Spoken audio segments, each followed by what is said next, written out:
Hello and welcome to Theatre.Reviews with Paul Seven. I'm here at the Noel Coward Theatre to see Cyrano de Bergerac.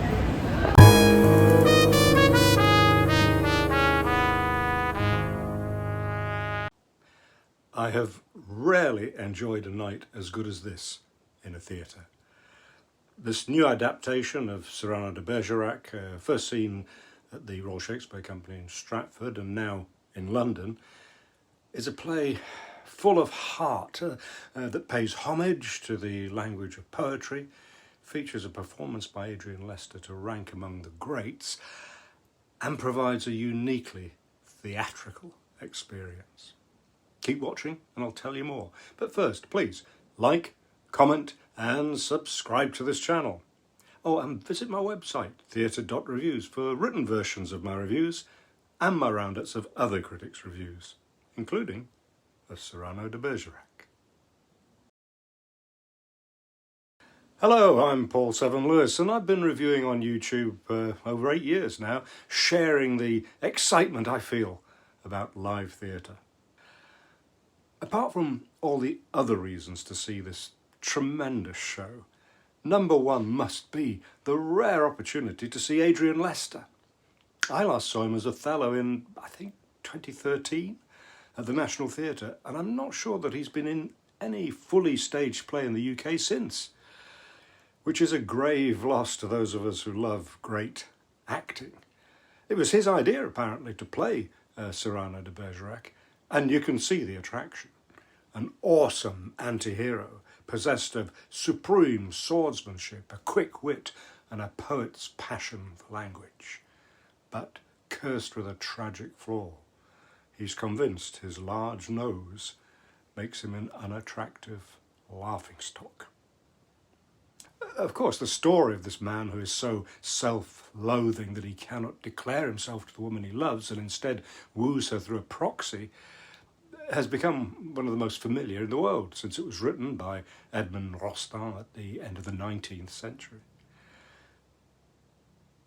This adaptation doesn't attempt to modernise the narrative. In fact, it sticks pretty closely to the original plot, even to the setting in 17th century France.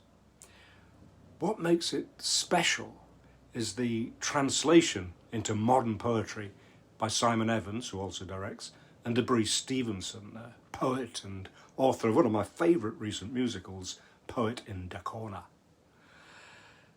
She may have been brought in initially to provide the actual poems within the play, but she has certainly contributed to the whole script with a dazzling display of wordplay.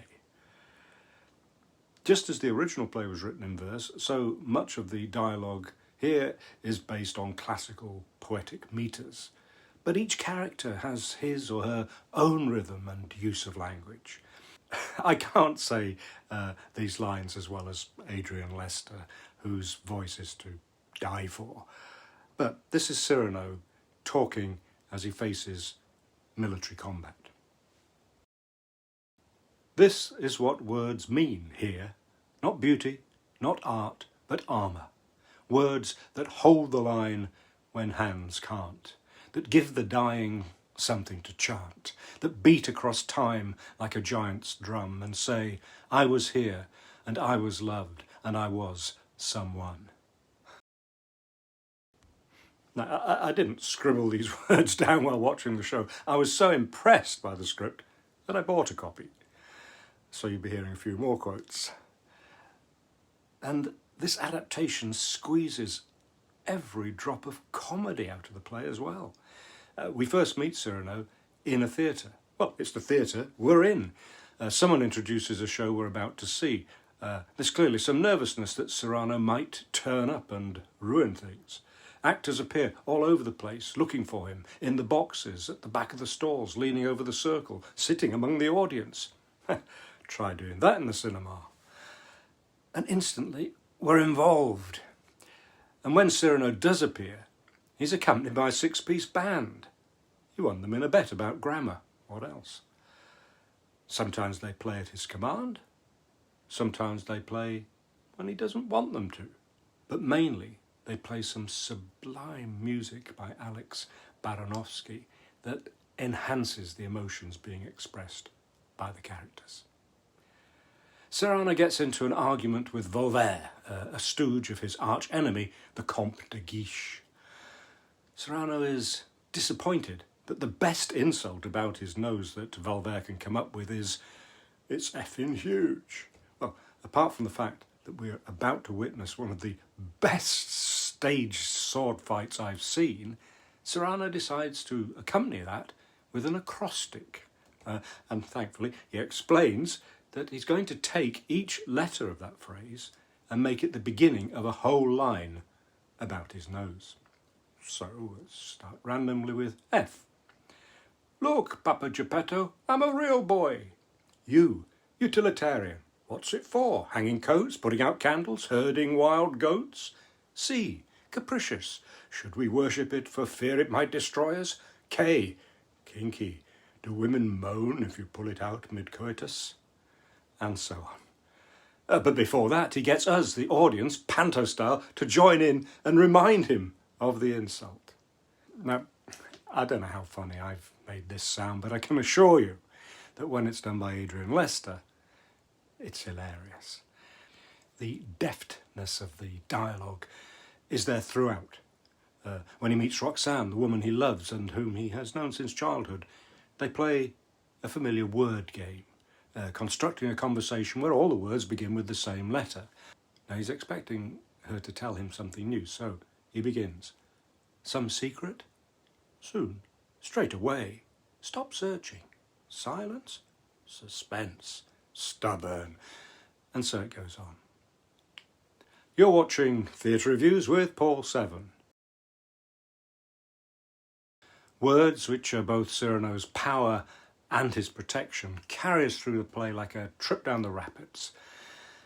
It all goes wrong when Cyrano, convinced he cannot possibly be attractive to Roxanne, decides to help a new recruit to his ragtag reserve army, a farmer called Christian, to woo her. Now, she's told her friend that she finds Christian attractive, but it's the words supplied to him by Cyrano with which she actually falls in love. Now, I know this sounds unlikely, but then think of the verses and greetings cards that people use to express feelings that they can't. Christian himself is only able to speak what he calls plain, rough, simple, small words of love, which are totally inadequate to Roxanne's ears. Although he does appreciate some words. He's learnt the collective nouns for animals, so when Roxanne exhorts him to come up with a word other than the cliché love, he tells her the collective noun for wildebeests is a confusion, as the door slams in his face.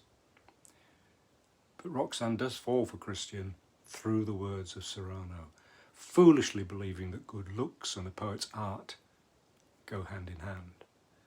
Ironically, she even gets that there is, quote, a strange darkness lingering behind the flattery. She detects that the poet hates the world in which he loves me. You're watching Theatre.Reviews with Paul Severn. Please like, comment and subscribe to this channel. And visit my website, Theatre.Reviews.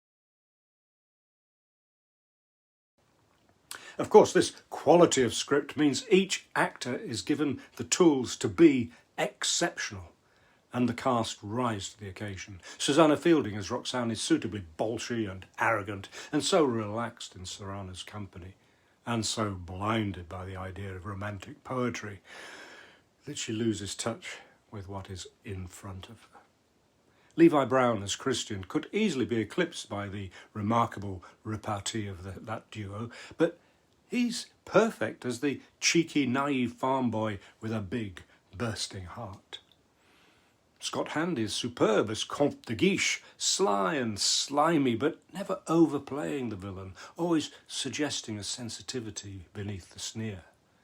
Greer Dale-Foulkes is a joy as Roxanne's randy servant Abigail, and Philip Cumbus and Christian Patterson are heartwarming as Cyrano's faithful friends. And what a production. Grace Smart's set is just right. At the back is a brick wall. In front of that drop various flats suggesting a theatre, a tavern, a courtyard, and as we move to the end, a battlefield and a garden. No gimmicks, just sensitive support for the story. The lighting too, designed by Joshie Harriette, bathes the various scenes in beautiful colours. So we move to battle and tragedy. And then far too late do Roxanne and Cyrano realise that they have deceived themselves. I give Cyrano de Bergerac 5 stars. And I must say, the Noel Coward Theatre was beautifully air-conditioned. Even so, I'd still like to thank Millie and the PR team for going the extra mile and supplying us reviewers with some much-needed ice-cold water on arrival.